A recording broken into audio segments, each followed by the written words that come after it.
بہت شکریہ۔ اعوذ باللہ من الشیطان الرجیم، بسم اللہ الرحمن الرحیم۔ سب سے پہلے تو میں آپ تمام صحافی حضرات کا شکریہ ادا کرتا ہوں کہ آپ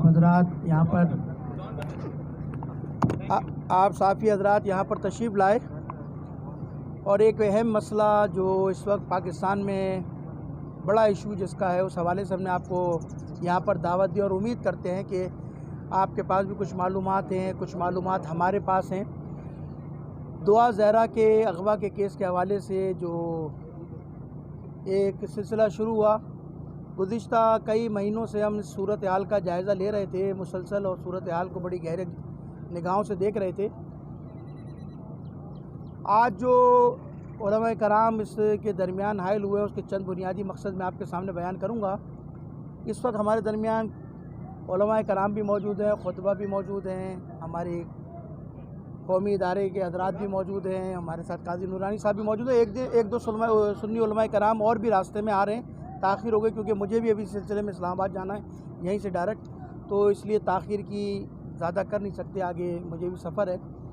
والد صاحب کو ان کے یہاں آنا تھا آج پریس کانفرنس کے اندر، میری ابھی تھوڑی دیر پہلے بات ہوئی، رات تک وہ ہم سے رابطے میں تھے، صبح میری بات ہوئی، ان کو لاہور ہائی کورٹ میں پیش ہونا ہے، وہ لاہور نکل گئے راستے میں۔ ابھی میرے پاس فون آیا تھا کہ رات کو شاید میں 11-12 بجے تک باہر واپس آؤں، مجھے کچھ ڈاکومنٹس وہاں سبمٹ کرنے تھے، کچھ چیزیں تھیں جس کے پروسیس کے لیے مجھے جانا پڑ گیا، ورنہ وہ بھی ہمارے والد صاحب بھی درمیان ہوتے۔ بہرحال آج کی پریس کانفرنس کا مقصد دعا زہرا کے حوالے سے، دیکھیے ہمارا آج پریس کانفرنس میں جو بنیادی جو گفتگو ہے وہ گفتگو ہے، نہ ہم پہلے واضح کر دوں آپ کو، نہ ہم کوئی عدالت کے خلاف کوئی بات کرنے کے لیے جمع ہوئے ہیں، نہ کوئی ہم ریاستی اداروں کے خلاف کوئی بات کرنے کے لیے یہاں جمع ہوئے ہیں، نہ دوسرے حوالے سے ہم یہاں جمع ہوئے ہیں۔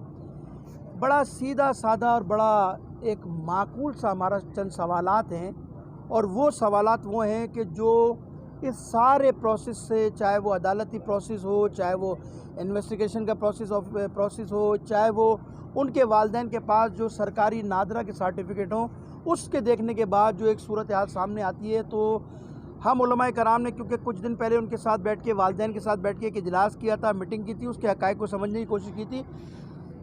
ان سے ملاقات کے بعد، سرکاری ڈاکومنٹس دیکھنے کے بعد، سرکاری فیصلے دیکھنے کے بعد تو ہمیں اندازہ ہوا کہ عدالت کا فیصلہ کچھ اور ہے، انویسٹیگیشن کچھ اور کہہ رہی ہے، اور والدین کے پاس جو نادرہ کے سرکاری ڈاکومنٹس ہیں وہ کچھ اور جو ہے وہ نشاندہی کر رہے ہیں، جس کی وجہ سے کنفیوژن پھیل گئی ہے، جس کی وجہ سے کہ جو ہے پاکستان میں پینک ہو گیا، ہر آدمی پریشان ہے، ہر آدمی ایک مشکل کا شکار ہے کہ اس کیس کو اتنا الجھایا کیوں جا رہا ہے، اور اس کیس کے اندر جو ہے وہ مشکلات کیوں پیدا ہو رہی ہیں۔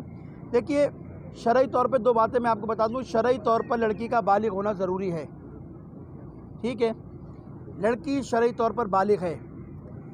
دوسرا، شرعی طور پہ فقہ کے مطابق ہمارے لڑکی کے ولی کا اجازت نامہ ضروری ہے، ولی کے اجازت کے بغیر لڑکی کی شادی نہیں ہو سکتی۔ یہ دو باتیں میں نے آپ کے سامنے کر دی، لڑکی کا بالغ ہونا شرط ہے، ہماری فقہ کے مطابق، فقہ جعفریہ کے مطابق، برادران اہل سنت کی فقہ میں بھی ہے، ولی کی اجازت ہونا، یعنی باپ کی اجازت ہونا، باپ نہیں ہے تو اس کی دادا کی اجازت کا ہونا شرط ہے، اس کے بغیر جو ہے وہ شادی نہیں ہو سکتی۔ یہ شرعی میں نے شرعی طور پر آپ کو بتا دیا مسئلہ۔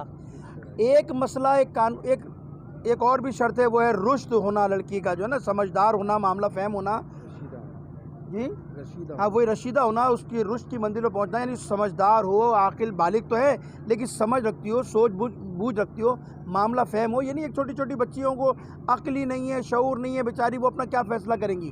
تو یہ چند شریعت کی شرائط ہیں جس کے تحت جو ہے وہ لڑکی شادی کر سکتی ہے۔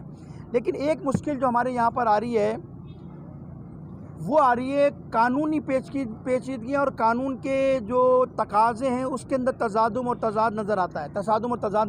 پہلا مسئلہ یہ ہے کہ دیکھیے پاکستان ہے، پاکستان کے اندر یہ جو قانون بنا ہے وہ ظاہری بات ہے اسلام کو سامنے رکھ کے بنایا نا، لیکن حیرت اس بات پر ہے کہ پسند کی شادی کے لیے سندھ کا قانون کچھ اور ہے، پنجاب کا قانون کچھ اور کہتا ہے، یہاں کا قانون 18 سال کی شرط ہے، وہاں کہتے ہیں 16 سال کی شرط میں شادی ہے۔ ہونا تو یہ چاہیے تھا کہ پاکستان میں یکساں قانون ہونا چاہیے تھا شادی کے لیے، اس میں 16، 15، 14 کی قید نہیں ہونی چاہیے تھی۔ پاکستان ہے نا، قانون بنا رہے ہیں نا آپ، تو یکساں قانون ہونا چاہیے۔ ہوتا کیا ہے، یہاں سے شادی کر کے یہاں سے چلے جاتے ہیں، وہاں شادی ہوتی ہے، پھر وہاں قانون کا سہارا لیا جاتا ہے، جس کی وجہ سے جو آپ نظر آ رہا ہے کیس یہاں آیا اور یہاں سے پھر وہاں کر دیا گیا اور وہاں سے پھر یہاں بھیجا جا رہا ہے۔ ان کے والد صاحب شاید اسی لیے گئے کہ شاید وہاں کوئی مسئلہ ہوا کیس کے حوالے سے۔ تو یہ پہلا مسئلہ تو ہے، ہمارا مطالبہ یہ کہ قانون یکساں ہونا چاہیے شادی کے حوالے سے۔ دوسری ہماری ایڈوائز یہ ہے کہ پاکستان کے اندر شادی کے حوالے سے جو 18 سال کی شرط ہے، اس میں قانون میں تھوڑا سا رد و بدل کر کے کم سے کم، ہماری ایڈوائز یہ ہے کہ کم سے کم لڑکی کا 22 سال کا ہونا شرط ہے، کہ کم سے کم اسے شعور تو ہو۔ شناختی کارڈ تو ہمارے یہاں پاسپورٹ بھی 2 نمبر بن جاتے ہیں، شناختی کارڈ بھی 2 نمبر بن جاتے ہیں۔ یہ سارا جھگڑا کس بات کا ہے؟ والد صاحب کا جو میں نے نادرہ کا نکاح نامہ دیکھا، ان کی شادی کو 17 سال ہوئے۔ لڑکی جس دوران گھر سے غائب ہوئی ہے، جب اس کی اپنا کہتے ہیں درخواست لگی ہے، FIR کٹی ہے، اس وقت اس کی عمر ہے 13 سال 11 مہینے۔ نکاح نامے کے اندر آپ 18 سال ڈکلیئر کر رہے ہیں، میڈیکل کے اندر آپ 17 سال ڈکلیئر کر رہے ہیں۔ یعنی آپ نے قانونی طور پر، اور یہ جو ساری جو چیزیں اس کے طور پر کیس کو الجھا دیا گیا، اتنا الجھایا گیا کیس کو کہ اب فیصلہ کرنے والے مجھے نہیں پتا کیا فیصلہ کریں گے اور کیا ہو رہا ہے۔ ماں باپ کنفیوژن کا شکار، ماں باپ مشکلات کا شکار، پوری قوم کی نگاہیں اس کیس کے اوپر ہے۔ دیکھیے، یہ کسی کی عزت کا مسئلہ ہے۔ لڑکی سادات ہے، سیدانی ہے، اولاد رسول ہے۔ پتہ نہیں کتنی شادیاں اس ملک کے اندر ایسی ہوتی ہوں گی، لیکن جس انداز میں دباؤ کے تحت، پریشر کے تحت اس کیس کو چلایا جا رہا ہے، مجھے نہیں معلوم اس کے پیچھے کون سی قوت کار فرما ہے، کون سی قوت ہے۔ میں تو عدالت سے کہتا ہوں کہ شفافیت، حقائق پہ مبنی فیصلے دیے جائیں۔ کیس میں شفافیت ہونی چاہیے۔ پاکستان کے اندر ادارے، انویسٹیگیشن اداروں کے اندر اتنا جھول کہ آپ کا ایک سرکاری ڈاکومنٹ اس کو کچھ اور ڈکلیئر کر رہا ہے، کہہ رہا ہے 17 سال پہلے شادی ہوئی ہے۔ آپ کا میڈیکل کہہ رہی ہے بچی 17 سال کی ہے۔ تو یہ کتنا تضاد ہے کہ 17 سال میں شادی ہو رہی ہے، 17 سال شادی ہوئے ہو رہے ہیں، اسی 17 سال کے اندر بچی 17 سال کی بھی ہو رہی ہے۔ نکاح نامے کے اندر آپ ڈکلیئر کر رہے ہیں 18 سال، اور وہ تو میرے پاس جو اطلاع آئی ہے وہ تو یہ آئی ہے جن نکاح خان تھے بیچارے، انہوں نے تو ڈینائی کر دیا کہ میں نے نکاح پڑھایا ہی نہیں ہے۔ تو دیکھیے، اس کا مطلب یہ ہے کہ جھول ہے، اس کیس میں دباؤ ہے، اس کیس میں لوگ کنفیوژن کا شکار ہیں۔ کسی کی عزت کے ساتھ اس طرح کھلواڑ کرنا، کسی کی عزت کے ساتھ کھیلنا، یہ بڑا سخت مسئلہ ہے۔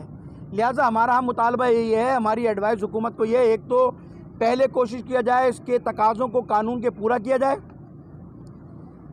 ولی زندہ ہے، ماں موجود ہے، کون سا قانون ہے جو ماں کو باپ کو بیٹی سے ملنے نہیں دے رہا، باپ کو بیٹی سے ملنے نہیں دے رہا؟ کون سی قوت کار فرما ہے جو دباؤ کے اندر جو ہے بیٹی ملنا چاہتی ہے، باپ ملنا چاہتا ہے، عدالت کے اندر آمنے سامنے موجود ہیں، ان کو 55 دن سے 60 دن سے ملنے نہیں دیا ماں باپ کو؟ کیا ماں باپ کیا نعوذ باللہ اس کے خلاف کوئی اقدام کرنے جا رہے تھے؟ ماں باپ کیا اس کے خلاف کوئی کام کرنے جا رہے تھے؟ نہیں، ماں باپ تو پہلے دن سے اپنا اسٹینڈ لے کے کھڑے ہوئے ہیں اور ڈاکومنٹ دکھا رہے ہیں اور خواہش مند ہے کہ ہمیں ہماری بیٹی سے ملایا جائے، ہماری بیٹی دباؤ میں۔ دیکھیے، اگر کسی کی لڑکی کو اور فشار ہوگا تو اپنا درد دل کس سے بیان کرے گی؟ باپ سے بیان کرے گی، ماں سے بیان کرے گی، یا ہم سے آ کے بیان کرے گی؟ ماں باپ کو ایکسیس نہیں دی جا رہی، ماں باپ سے ملاقات نہیں کرائی جائے۔ عدالت میں جو کچھ تماشا ہوا، آپ مجھے ایمانداری سے بتائیے، کیا یہ انسانی اخلاقیات کے منافی نہیں ہے؟ کیا یہ شریعت کے منافی نہیں ہے کہ ماں کو گھسیٹا جا رہا ہے، ادھر بچی کو پولیس والے گھسیٹ رہے ہیں؟ ایک تماشا آپ نے بنا دیا ملک کے اندر۔ قانون ایک فیصلہ کرتا، ماں باپ کو ایکسیس دیتا کہ جائیے فلاں امان خانے میں، دارالامان میں، جہاں بھی آپ نے رکھا ہے وہاں بچی موجود ہے، آپ جا کر اس سے ملیے۔ ماں باپ کھلے اس سے ملتے۔